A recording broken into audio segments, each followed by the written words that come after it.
बाबा आज मेरो साथीको बर्थडे रे, पैसा दिनुस् न त, केही गिफ्ट किनेर लिएर जान्छु। ल 500। उहाँहरू कति धनी होइ बक्सिन्छ, कस्तो राम्रो घरमा बसी बक्सिन्छ, कस्तो गाडी चढी बक्सिन्छ। मान्छे धनी देखे कि खाइ बक्सिन्छ, गई बक्सिन्छ, चढी बक्सिन्छ, तर त्यो पैसा कसरी कमायो, त्यसको पछाडि के छ, केही मतलब छैन है। कसरी बिग्रियो हाम्रो समाज। अनि यो 500 मा चाहिँ के आउँछ र के किनेर लिएर जानु के बाबा? त्यसो भए नजाऊ न। तिम्रो साथीको बुवा र म एउटै अफिसको, म भन्दा जुनियर हो, तर उसले पैसा कसरी कमायो, के गरी कमायो सब थाहा छ मलाई। तर म त्यसरी कमाउन चाहन्न। हे हजुर जहिले यस्तै गर्नुहुन्छ के? बस्नु सेक्ले गए म किन अख्तियार जाने र? मैले के गरेको छ र? के गर्नु भएको छ, के गर्नु भएको छैन उहाँ गएपछि थाहा हुन्छ। हिँड्नुहोस् न खुरुक्कन हामीसँग। ड्याडी के भो ड्याडी?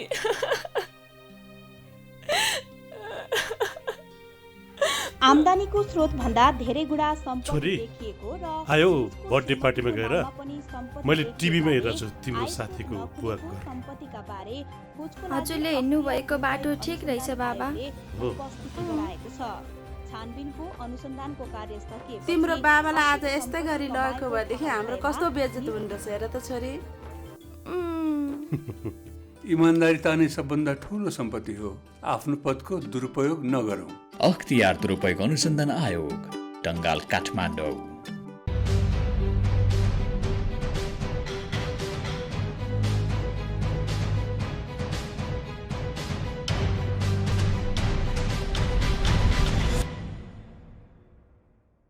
नमस्कार, कार्यक्रम सुशासन सवालको नयाँ अङ्कमा यहाँहरूलाई हार्दिक स्वागत छ।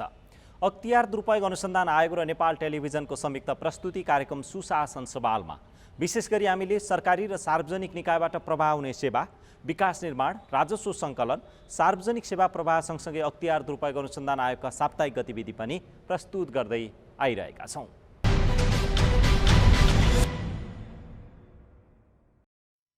अख्तियार दुरुपयोग अनुसन्धान आयोगले आर्थिक वर्ष 2077-78 को वार्षिक समीक्षा कार्यक्रम सम्पन्न गरेको छ। आयोगका प्रमुख आयुक्त प्रेम कुमार राई, आयुक्तहरू किशोर कुमार सिलवाल, जयबहादुर चन्द, डाक्टर हरि पौडेल, डाक्टर सुमित्रा श्रेष्ठ अमात्य, सचिव तोयम राय, महाशाखा प्रमुख, आयोग कार्यालयका प्रमुखहरू लगायतको उपस्थितिमा आर्थिक वर्ष 2077-78 को वार्षिक समीक्षा कार्यक्रम सम्पन्न गरेको हो। कार्यक्रममा बोल्नुहुँदै आयोगका प्रमुख आयुक्त प्रेम कुमार राईले कोरोना भाइरसको संक्रमणको समयमा पनि आयोगको कामलाई निरन्तर गर्न सहयोग गर्ने सम्पूर्ण कर्मचारीहरूलाई धन्यवाद ज्ञापन गर्नुभयो। उहाँले आयोगको कार्य प्रगतिमा कुनै कमी आउन नदिएको भन्दै कर्मचारीहरूको उच्च प्रशंसा गर्नुभयो। प्रमुख आयुक्त राईले आयोगमा पर्ने उजुरी उपर हुने अनुसन्धानलाई तथ्य र प्रमाणमा आधारित बनाउनु पर्नेमा जोड दिनुभयो। उहाँले भन्नुभयो, उजुरी विभिन्न उद्देश्य र प्रकृतिका पर्न सक्छन्, तर त्यसलाई विश्लेषण गर्ने र अनुसन्धान गर्ने जिम्मेवारी आयोगको हो। दुःख हैरानी दिने वा तथ्य प्रमाणको कुनै संकेत नै नभएका उजुरी, आयोगको क्षेत्राधिकार भन्दा बाहिरका उजुरीहरू पनि आयोगमा पर्ने गरेका भन्दै उहाँले सम्बन्धित निकायमै पठाउने व्यवस्था मिलाउनु पर्नेमा जोड दिनुभयो। अहिले व्याप्त भ्रष्टाचार नियन्त्रणका लागि दण्डात्मक रणनीति मात्र अवलम्बन गरेर नहुने भन्दै उहाँले आयोगले अवलम्बन गरेका चारवटै रणनीतिहरूलाई उत्तिकै महत्त्वका साथ अगाडि बढाउनु पर्ने आवश्यकता उठाउनुभयो। यसमध्येको एउटा रणनीति प्रवर्धनात्मक रणनीतिलाई अत्यन्तै महत्त्वका साथ आठवटै कार्यालयबाट सम्पादन गर्ने वातावरणको विकास गर्न समेत उहाँले अनुरोध गर्नुभयो। यसैगरी आयुक्त किशोर कुमार सिलवालले आयोगमा पर्ने उजुरीको अनुसन्धानलाई तथ्य प्रमाण सँगसँगै कानुनी पक्ष र पाटोबाट समेत हेर्नुपर्ने आवश्यकता उल्याउनु भयो। उहाँले तथ्य र प्रमाण सँगसँगै आयोगले विद्यमान कानुनमा गरिएको व्यवस्थालाई पनि गहिरो गरी अध्ययन गरेर अनुसन्धान तथा आरोप पत्र दायर गर्नुपर्नेमा जोड दिनुभयो। भ्रष्टाचार नियन्त्रण आयोग र आयोगका कर्मचारीको मात्रै जिम्मेवारी नभएको उहाँले बताउनु भएको छ। उहाँले सेवा लिने र दिने दुवै पक्ष जिम्मेवार बन्न सके मात्रै सुशासन प्रवर्धन र भ्रष्टाचार नियन्त्रण सम्भव रहेको बताउनुभयो। यसैगरी समीक्षा कार्यक्रममा आयुक्त जयबहादुर चन्दले कोरोनाको असहज परिस्थितिमा पनि आयोगको सफलताका लागि काम गर्ने सम्पूर्ण कर्मचारीहरूलाई धन्यवाद ज्ञापन गर्नुभयो। उहाँले भ्रष्टाचार नियन्त्रणका लागि विचारमा परिवर्तन गराउनु पर्नेमा जोड दिनु भएको छ। विचार परिवर्तनका लागि भ्रष्टाचार विरुद्ध लाग्न आम नागरिकलाई प्रेरित गर्ने प्रबोधनात्मक कार्यक्रमहरूको आवश्यकता रहेको समेत उहाँले बताउनु भयो।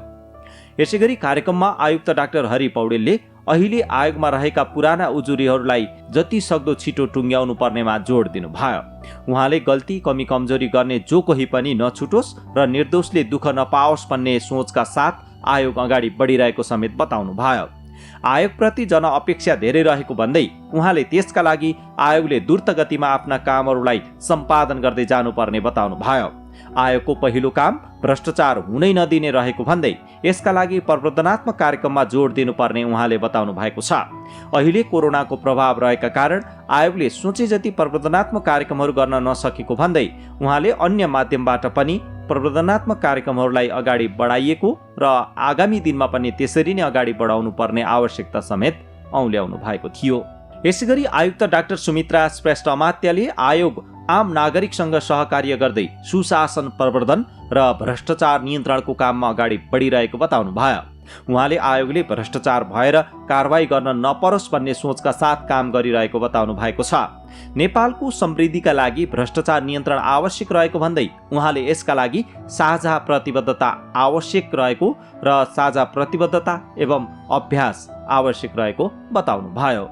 यसैगरी कार्यक्रममा आयोगका सचिव तोयाम रायाले आयोगले आफ्नो कामलाई सूचना प्रविधिमा आधारित बनाउँदै अगाडि बढिरहेको बताउनु भयो। पहिलेको काम गर्ने परिपाटीमा रूपान्तरण ल्याउन सूचना प्रविधिले सहयोग पुग्ने भन्दै सचिव रायाले उजुरी प्राप्त गर्नेदेखि स्क्रिनिङ, प्रारम्भिक छानबिन र विस्तृत छानबिनसम्मको काम प्रविधिमा आधारित बनाइएको बताउनु भयो।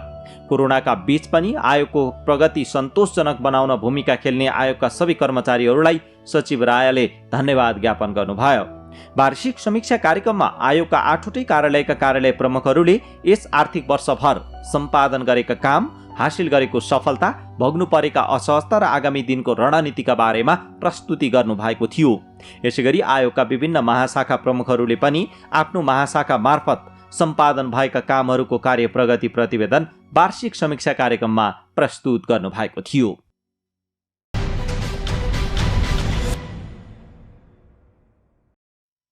अख्तियार दुरुपयोग अनुसन्धान आयोगले मिति 2078 साल साउन 12 गते पुष्पलाल मध्य पहाडी राजमार्ग योजना धुलीखेल काभ्रे प्लान्चोकका तत्कालीन योजना प्रमुख विजय चापागाई सहित 5 जना विरुद्ध आरोप पत्र दायर गरेको छ। राजमार्गको खोटाङ खण्डमा निर्माण कार्य ठेक्का सम्झौता अनुसार नगरेको भन्ने उजुरीका आधारमा अनुसन्धान गर्दा सार्वजनिक खरिद प्रक्रिया पूरा नगरेको, इस्टिमेट विपरीत बिना कुनै निर्णय फिल्डमा काम गराएको, परिणामभन्दा बढीको नापी किताब तयार पारेको लगायतमा भ्रष्टाचार गरेको देखिएपछि आरोप पत्र दायर गरिएको आयोगले जारी गरेको विज्ञप्तिमा उल्लेख छ। आयोजना प्रमुख चापागाई सहित तत्कालीन इन्जिनियर दीपक कुमार खड्का, सब इन्जिनियर गजेन्द्र प्रसाद राउत, लेखा अधिकृत द्रोण प्रसाद फुयाल र प्रबन्ध निर्देशक रवि सिंह विरुद्ध प्रति व्यक्ति 68,93,785 रुपियाँ बिगो कायम गरी आरोप पत्र दायर गरिएको आयोगले जारी गरेको विज्ञप्तिमा उल्लेख छ।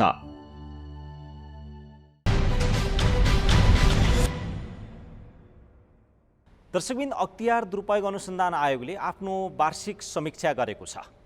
आयोगले गरेको समीक्षामा आयोगको कार्य प्रगति सन्तोषजनक रूपमा अगाडि बढेको बताइएको छ। त्यसो त अख्तियार दुरुपयोग अनुसन्धान आयोगको काम पनि विश्वव्यापी महामारीका रूपमा फैलिएको कोरोना भाइरस कोभिड-19 का कारण केही प्रभावित बन्यो। तर आयोगले स्वास्थ्य सुरक्षाका सम्पूर्ण मापदण्डहरू अपनाउँदै, स्वास्थ्य सुरक्षाका सम्पूर्ण उपायहरू अपनाउँदै आफ्ना 8वटै कार्यालयबाट कार्य सम्पादनलाई अगाडि बढाएकै कारण आफ्नो कार्य प्रगति सन्तोषजनक रूपमा अगाडि बढेको बताएको छ। यसैगरी आयोगले आगामी दिनहरूमा पनि कोभिड-19 का बावजुद पनि आफ्नो कामलाई निरन्तर जारी राख्ने र आफ्नो कार्य प्रगतिलाई अझै अगाडि बढाउँदै जाने बताएको छ। त्यसो त कार्य प्रगति र सफलता दरलाई पनि बढाउँदै जाने बताएको अख्तियार दुरुपयोग अनुसन्धान आयोगले आगामी दिनमा के कस्ता कार्यक्रमहरू अगाडि बढाउँदैछ र वार्षिक समीक्षामा के कस्ता विषयहरू उठान भए, आजको कार्यक्रममा हामीले यही विषयवस्तुलाई समेट्ने प्रयास गरेका छौँ। अब प्रस्तुत छ सोही सामग्री। अख्तियार दुरुपयोग अनुसन्धान आयोगले आर्थिक वर्ष 2077-78मा आयोगमा प्राप्त उजुरी मध्ये 64.6% उजुरी फर्स्यौट गर्न सफल भएको जनाएको छ। गत आर्थिक वर्ष आयोगमा 14,425वटा उजुरी नयाँ प्राप्त भएका थिए। गत आर्थिक वर्षबाट जिम्मेवारी सरेर आएका 8,200 उजुरीसँगै आर्थिक वर्ष 2077-78मा हेर्नुपर्ने उजुरीको सङ्ख्या 22,625 पुगेको थियो। यीमध्ये 14,494 उजुरी फर्स्यौट भएका छन्। उजुरी फर्स्यौट 64.6% भएको आयोगले जनाएको छ। अरू क्षेत्रमा जस्तै आयोगको काम कारबाहीमा पनि विश्वव्यापी महामारीका रूपमा फैलिएको कोरोनाले प्रत्यक्ष प्रभाव पारेको थियो। आर्थिक वर्ष 77-78मा उजुरी दर्ताको हिसाबले हेर्ने हो भने 14,425 उजुरी चाहिँ हाम्रो अख्तियार दुरुपयोग अनुसन्धान आयोगको केन्द्रीय कार्यालय र मातहतका कार्यालयमा गएर 14,425वटा उजुरीहरू चाहिँ दर्ता भएका थिए, नयाँ उजुरीहरू। र गत वर्षबाट हामीले यो चालु वर्षमा चाहिँ अब छानबिन गर्नुपर्ने गरी 8,200 गत विगत वर्षबाट 75-76बाट चाहिँ जिम्मेवारी सर आएको थियो। आर्थिक वर्ष 76-77बाट जिम्मेवारी सर आएका 8,200 उजुरी थिए। त्यसरी हेर्दाखेरि 22,625 उजुरीमा हामीले काम गऱ्यौँ गत वर्ष, र तीमध्ये 14,494 उजुरीहरू चाहिँ फर्स्यौट भएका छन्। र यो फर्स्यौटको प्रतिशतको हिसाबले हेर्ने हो भने करिब 64.06% चाहिँ फर्स्यौट भएको छ। अब गत वर्ष कोभिडको महामारीको कारणले हाम्रा कतिपय कामहरू प्रभावित पनि भएका छन्। अब स्थलगत रूपमा निरीक्षण गर्न जाने, अनुगमन गर्न जाने कामहरू पनि प्रभावित भए। आएकै कतिपय कर्मचारीहरूलाई कोभिड भएको कारणले गर्दाखेरि चाहिँ लामो समय चाहिँ बिदामा छोड्नुपर्ने अथवा बिदामा बस्नुपर्ने पनि अवस्था भयो। लकडाउनको कारणले अझ ती प्रभावित भए। त्यति हुँदाहुँदै पनि आयोगले 77-78मा 64.06% चाहिँ प्रारम्भिक छानबिनतर्फको प्रगति हासिल गरेको छ। यो गत विगतको वर्षसँग तुलना गर्ने हो भने आर्थिक वर्ष 76-77मा यो 67.40% थियो भने 75-76मा चाहिँ यो 64.47% रहेको थियो। यसरी हेर्दाखेरि हामी कोभिडकै बिचमा पनि हामीले प्रारम्भिक छानबिनतर्फको चाहिँ प्रगति, यो सन्तोषजनक प्रगति नै हो। भलै अब आएका उजुरीहरू सम्पूर्ण उजुरीहरूको हामीले रेस्पोन्स गरिसक्नुपर्ने, छानबिन गरिसक्न पाएको भए हाम्रो त त्यो हो लक्ष्य चाहिँ। तर त्यति हुँदाहुँदै पनि हामी यो चाहिँ गत विगतको ट्रेन्डभन्दा चाहिँ धेरै तल जान परेको अवस्था छैन। त्यसैले हामीले यसलाई सन्तोषजनक भनेका हौँ। र फर्स्यौट भएका उजुरीहरू जुन 14,494 उजुरी फर्स्यौट भएका थिए, त्यसमा चाहिँ हामीले 510वटा उजुरीहरू चाहिँ विस्तृत अनुसन्धानमा गएका छन् भने चाहिँ प्रारम्भिक छानबिनबाट हामीले यी 510वटा उजुरीहरूमा चाहिँ भ्रष्टाचार भएको अलिकति तथ्यगत कुराहरू भेटिएको कारणले गर्दा यसलाई थप अनुसन्धान गरेर जानुपर्छ भनेर विस्तृत अनुसन्धानमा गएको अवस्था छ। त्यस्तै गत आर्थिक वर्षमा जम्मा 113वटा मुद्दा चाहिँ विशेष अदालतमा दायर भएका छन्। आयोगले प्राप्त उजुरीहरूलाई विभिन्न ढङ्गले विश्लेषण गर्दै आएको छ।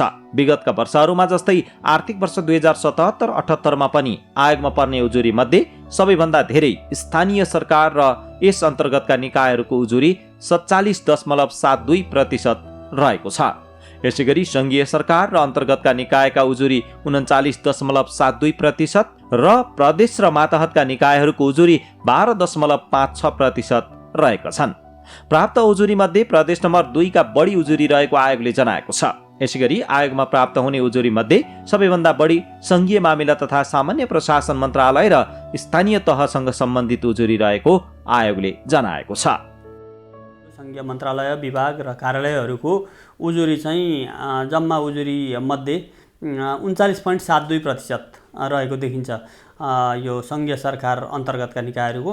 त्यस्तै प्रदेश अन्तर्गतका निकाय, विभिन्न 7वटै प्रदेश अन्तर्गतका निकायहरूको उजुरीको सङ्ख्या चाहिँ 12.56% रहेको छ भने स्थानीय तहको उजुरीको सङ्ख्या अलिकति बढी रहेको छ। यो सबैभन्दा बढी 3टा तहको विश्लेषण गर्ने हो भने स्थानीय तहका उजुरीको सङ्ख्या चाहिँ 47.72% चाहिँ देखिन्छ। यो चाहिँ हामीले यो सङ्घ, प्रदेश र स्थानीय तहको हिसाबले हेरेका छौँ।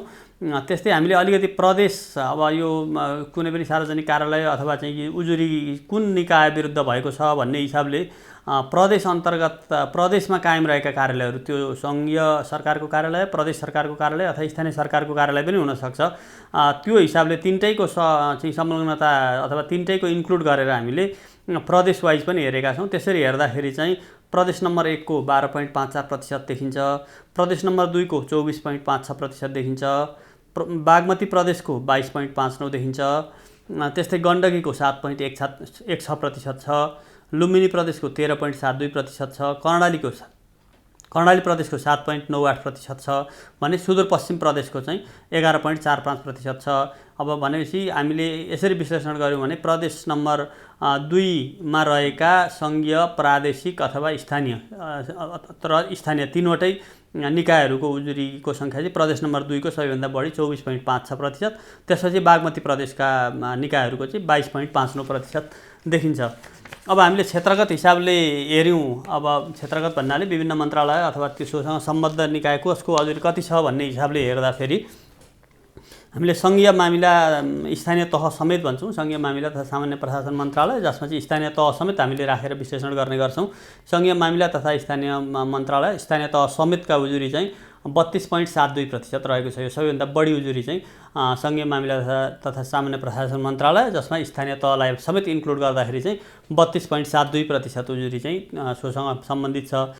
अख्तियार दुरुपयोग अनुसन्धान आयोगले गत आर्थिक वर्षबाटै सूचना प्रविधिको प्रयोगलाई थप प्रभावकारी बनाएको छ। अनुसन्धानमा आधारित विभिन्न सफ्टवेयर निर्माण तथा प्रयोगलाई जोड दिएको छ। आयोगका कामहरू छिटो छरितो बनाउँदै अनुसन्धानलाई तथ्य र प्रमाणमा आधारित बनाउन सूचना प्रविधिको प्रयोग भइरहेको छ। आयोगले आगामी दिनमा यसलाई अझै प्रभावकारी बनाउँदै लैजाने बताएको छ। यसैगरी आयोगले सम्पादन गर्ने कामलाई विधि र पद्धतिमा आधारित बनाउन विभिन्न कार्यविधि निर्देशिका निर्माण गरेर कार्यान्वयनमा ल्याइएको छ। आयोग र आयोग अन्तर्गतका कार्यालयहरूको भौतिक संरचना निर्माण र सुधारका कामहरू पनि आर्थिक वर्ष 2077-78 मा सम्पन्न उन्मुख रहेको आयोगले बताएको छ। हामीले गत आर्थिक वर्षमा सूचना प्रविधिलाई उजुरी व्यवस्थापन र चाहिँ अनुसन्धानमा सूचना प्रविधिको उपयोग बढाउनुपर्छ भन्ने महसुस भएअनुसार सूचना प्रविधिको प्रयोगलाई बढाउनका लागि चाहिँ हामीले अफिस अटोमेसन सिस्टम, जसमा चाहिँ उजुरीहरूको पनि हामीले व्यवस्थापन गर्छौँ। अफिस अटोमेसन सिस्टमबाट त्यो उजुरीको तथ्याङ्क राख्ने र त्यसलाई चाहिँ व्यवस्थित गर्ने काम गर्छौँ। त्यस्तै हाम्रो चाहिँ अनुसन्धानसँग सम्बन्धित विभिन्न सफ्टवेयरहरू हामीले निर्माण गरेर चाहिँ अब कार्यान्वयनमा ल्याएका छौँ। त्यस्तै हामीले चाहिँ अब यो निर्माण कार्यमा हुने गुणस्तर जाँचको लागि केन्द्र र हाम्रा अन्तर्गतका कार्यालयहरूमा पनि यो टेक्निकल ल्याबहरू होइन प्राविधिक परीक्षण प्रयोगशालाहरू चाहिँ हामीले स्थापना गरेर सञ्चालन क्रममा रहेका छन्। त्यस्तै आयोगको केन्द्रमा हामीले यो डिजिटल फरेन्सिक ल्याब हामीले तयार गरेर चाहिँ यसलाई कार्यान्वयनमा ल्याएका छौँ। त्यस्तै अब हाम्रो कार्यविधिगत हिसाबले सुधारको लागि आयोगको कार्यविधि 2078 हामीले स्वीकृत गरेका छौँ। गत आर्थिक वर्षमा आयोगको कार्यविधि 2073 कार्यान्वयनमा थियो। त्यसमा अनुसन्धानका पक्षहरूमा अथवा अन्य विविध पक्षहरूमा चाहिँ सुधार गर्नुपर्ने आवश्यक देखेर हामीले आयोगको कार्यविधि 2078 चाहिँ यो स्वीकृत भएको छ आयोगबाट र यसमा चाहिँ आयोगको आफ्नो कार्य सम्पादनको तालिका फ्लोचार्ट हामीले चाहिँ राखेका छौँ, जसलाई हामीले वेबसाइटमा पनि राखेका छौँ। त्यहाँबाट पनि तपाईँ हामी सबैले हेर्न सक्छौँ। त्यस्तै अनुसन्धान गर्दाखेरि अपनाउनु पर्ने विभिन्न चाहिँ विधि, नयाँ विधि प्रविधिको सम्बन्धमा पनि हामीले त्यहाँ चाहिँ उल्लेख गरेका छौँ। अनुसन्धानलाई अझै कसरी प्रभावकारी बनाउन सकिन्छ भन्ने यावत विषयहरूलाई चाहिँ हामीले आयोगको कार्यविधिमा चाहिँ समेटेर आयोगको कार्यविधि स्वीकृत भइसकेको अवस्था छ। आयोग र आयोग अन्तर्गतका कार्यालयहरूको भौतिक पूर्वाधार सुधारको कामहरू पनि भइरहेका छन्। हाम्रा आयोग अन्तर्गत 8वटा कार्यालयहरू रहेका छन्, 7वटा कार्यालय र एउटा चाहिँ सम्पर्क कार्यालय गरेर हाम्रा 8वटा कार्यालयहरू छन्। ती 8वटै कार्यालयहरूको आफ्नो प्रशासकीय भवन निर्माणको काम करिब सम्पन्न भएको छ। लामो समयदेखि अपूर्ण रहेको आयोगले यसै आर्थिक वर्षमा पूर्णता पाएको छ। आयोगले पूर्णता पाएसँगै भ्रष्टाचार नियन्त्रण र सुशासन प्रवर्धनका लागि आवश्यक आयोगको सुधार कार्यविधि निर्माण गर्ने काम सम्पन्न भएको छ। निर्माण गरिएको कार्यविधिमा समेटिएका सवालहरूलाई उच्च प्राथमिकतामा राखेर अभ्यासमा लगिसकिएको आयोगले जनाएको छ। अब यो व्यवस्थापकीय सुधारका पक्षहरू छन्, केही व्यवस्थापकीय सुधारका पक्षहरू छन्। हाम्रो कार्यालयभित्रका विषयहरू अनुसन्धान गर्दाखेरि सुधार गर्नुपर्ने विषयहरू छन्। अर्को पक्ष भनेको अनुसन्धानमा सुधार गर्नुपर्ने विषयहरू छन्। त्यस्तै हाम्रा आचरण अनुशासनका कुराहरू, आचार संहिताको पालनासँग सम्बन्धित विषयहरू पनि समेटिएको छ। त्यस्तै हामीले अब अलिकति चाहिँ भ्रष्टाचारका जोखिम क्षेत्रहरू पहिचान गर्दै जानुपर्छ भनेर अनुसन्धान र विकाससँग सम्बन्धित कामहरू चाहिँ यो भ्रष्टाचारसँग सम्बन्धित अध्ययन अनुसन्धानलाई पनि अगाडि बढाउनुपर्छ भन्ने ती क्रियाकलापहरू पनि समेटेका छौँ र ती सुधार कार्ययोजनाहरू पनि कार्यान्वयनको क्रममा रहेका छन्। त्यस्तै हाम्रो आयोगको संस्थागत रणनीति छ। हाम्रो चाहिँ संस्थागत रणनीति अन्तर्गत हामीले 4वटा रणनीति अन्तर्गत हामीले काम गरिरहेका छौँ। त्यसमा अघि हामीले भनेका जुन उजुरी लगायतका विषयहरू सम्बन्धी भनेको चाहिँ यो उपचारात्मक अथवा चाहिँ दण्डात्मक रणनीति पनि भन्ने गर्छौँ। त्यो रणनीति अन्तर्गत क्रियाकलाप मैले अघि नै भनिसकेको छु। सँगसँगै अब संस्थागत क्षमता विकासको रणनीति छ। त्यसमा यो कार्यालयको चाहिँ अब संरचनादेखि लिएर जनशक्तिका क्षमता विकाससँग सम्बन्धित विषयहरू पनि त्यसमा समेटिएका छन्। आयोगले आफ्ना 4 खम्बे रणनीति अनुसार कामलाई केन्द्रित गर्दै अगाडि बढेको जनाएको छ। उजुरी आएपछि छानबिन गर्ने मात्रै नभई उजुरी आउने वातावरण नै नबनोस् भन्ने सोचका साथ आयोगले आफ्ना प्रवर्धनात्मक कार्यक्रमहरूलाई उच्च प्राथमिकतामा राखेको छ। यसैगरी आयोगले आफ्ना सबै रणनीतिहरूलाई उत्तिकै महत्त्वका साथ कार्यान्वयनमा लगेको समेत बताएको छ। विभिन्न जिल्लामा जिल्ला स्तरका अन्तर्क्रिया कार्यक्रमहरू भएका छन्। पालिका स्तरमा अन्तर्क्रिया कार्यक्रमहरू भएका छन्। विद्यालय शिक्षासँग सम्बन्धित कार्यक्रमहरू भएका छन्। नागरिक निगरानी समूहहरू गठन र परिचालनसँग सम्बन्धित कामहरू चाहिँ भएका छन्। हाम्रा आयोगका कार्यालयहरू मार्फत यी कार्यक्रमहरू सञ्चालन भएका छन्। त्यस्तै आयोगको कार्यालय र चाहिँ केन्द्रीय कार्यालयबाट विभिन्न प्रचार प्रसारका सामग्रीहरू, भ्रष्टाचार विरुद्धका जनचेतनामूलक सन्देशहरू सामग्रीहरू चाहिँ विकास गर्ने र प्रसारण गर्ने, प्रकाशन गर्ने कार्यक्रमहरू चाहिँ भएका छन् गत आर्थिक वर्षमा। र अब प्रवर्धनात्मक कार्यक्रमहरूलाई अझ व्यापक रूपमा लानुपर्ने हो, तर यो कोभिडको महामारीको कारणले हामीले लक्ष्यअनुसार चाहिँ हामी जान सकेनौँ। त्यस्तै अब निरोधात्मक क्रियाकलाप अन्तर्गत पनि विभिन्न निकायहरूलाई हामीले पटक पटक चाहिँ अब विभिन्न खालका सुझावहरू चाहिँ दिएका छौँ। विभिन्न क्षेत्रगत रूपमा विभिन्न मन्त्रालयलाई, नेपाल सरकारलाई आफ्नो कार्यप्रणालीमा सुधार गर्नलाई, कार्य संस्कृतिमा सुधार गर्नलाई, सम्बन्धित ऐन नियम कानुनमा चाहिँ देखिएका कमी कमजोरीहरूलाई सुधार गरेर भ्रष्टाचारको जोखिमलाई चाहिँ घटाउनको लागि हामीले विभिन्न निकायहरूलाई चाहिँ निर्देशन गरेका छौँ। सम्बन्धित कार्यालयका चाहिँ अब अथवा सम्बन्धित निकायका प्रमुखहरूलाई आयोगमै बोलाएर छलफल गरिएको छ, निर्देशन दिएको छ। यसले भ्रष्टाचार हुनै नदिनेतर्फ अथवा भ्रष्टाचारका जहाँ जोखिम क्षेत्र छन् त्यहाँ चाहिँ विशेष सतर्कता पाउनलाई सम्बन्धित निकायलाई पनि हामीले चाहिँ जागरुक बनाइरहेको अवस्था छ।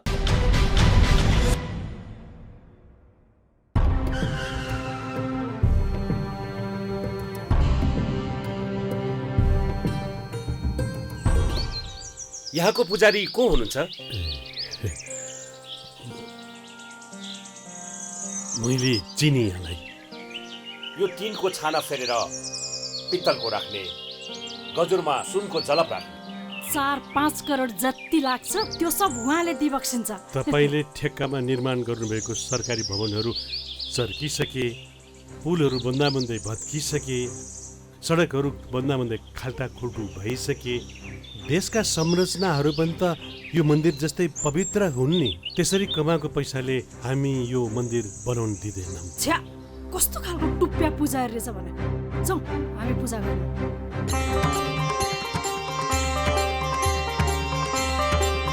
त्यसरी पूजा गर्दैमा भगवानले माफी दिलान् र?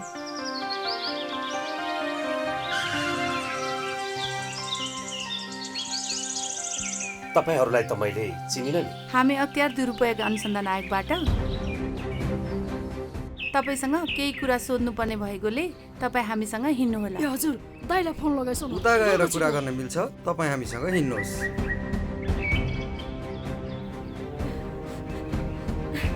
त्यसरी पूजा गर्दैमा भगवानले माफी दिलान् र?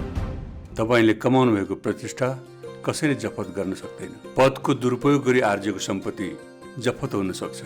अख्तियार दुरुपयोग अनुसन्धान आयोग, टङ्गाल, काठमाडौँ। अख्तियार दुरुपयोग अनुसन्धान आयोगले पनि आफ्नो वार्षिक समीक्षा सम्पन्न गरे सँगसँगै अब आगामी दिनमा फरक ढङ्गले आफ्ना कार्य अगाडि बढाउने बताएको छ। त्यसैगरी आयोगले स्थापना गरेका ल्याबहरूलाई पनि व्यवस्थित गर्ने, अनुसन्धान पद्धतिलाई पनि फरक ढङ्गले अगाडि बढाउने, नागरिक निगरानी संस्था र नागरिक सङ्घको सम्बन्धलाई पनि अझै नजिक बनाएर गाउँ तहसम्म, तल्लो तहसम्म पुगेर त्यहाँ हुने भ्रष्टाचार र अनियमितताको अन्त्य गर्दै अगाडि बढ्ने प्रतिबद्धता व्यक्त गरेको छ। र आयोगले जसरी प्रतिबद्धता व्यक्त गरेको छ यसका लागि तपाईँ हामी सबै सचेत नागरिक र सेवाग्राहीको हैसियतले सँगसँगै अगाडि बढ्न पनि आवश्यक छ। जब तपाईँ हामी सँगसँगै सबै साझा प्रतिबद्धताका साथ भ्रष्टाचार विरुद्धको अभियानमा अगाडि बढ्छौँ तब मात्रै सुशासनयुक्त सेवा र समाज निर्माणका लागि सहयोग पुग्छ। हवस् त, आजका लागि कार्यक्रम सुशासन सवालका लागि छुट्याएको समय सकिसकेको छ। तपाईँले यो कार्यक्रम नेपाल टेलिभिजनको वेबसाइट www.ntv.org.np, त्यस्तै गरेर मोबाइल एप्स, अख्तियार दुरुपयोग अनुसन्धान आयोगको फेसबुक पेज, युट्युब च्यानल र वेबसाइटमा पनि हेर्न सक्नुहुन्छ भन्दै अर्को सातासम्मका लागि हामी सबैलाई बिदा दिनुहोस्। नमस्कार।